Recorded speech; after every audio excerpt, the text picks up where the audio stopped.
Hey guys, welcome back to our channel. In a short tutorial video, we're going to show you how you can change the theme color for your presentations on Google Slides really quickly. So drop a like and now let us get started. So if you'd like to change to a custom color for your entire presentation theme, simply follow my instructions, guys.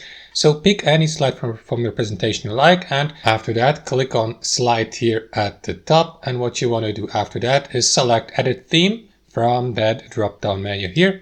This is going to take you to your theme overview. So what you want to do, guys, is select the uppermost overview of your theme here in the top left corner so that you can apply your new custom color to all of the associated slides below.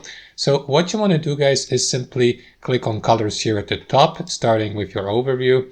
And here to the right, you will see that panel. So click on that arrow down icon here next to choose a theme color.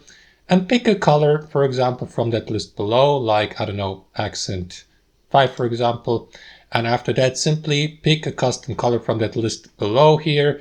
And yeah, let me, for example, pick a standard red. And as you can see here on that list to the left, that color theme has been applied to almost all of my slides because I started with the overview. So all associated slides have now or are using the color custom theme. And that's basically it, guys. That's how you do it. Thanks for watching. Hope you enjoyed this video, and we'll see you next time on our channel.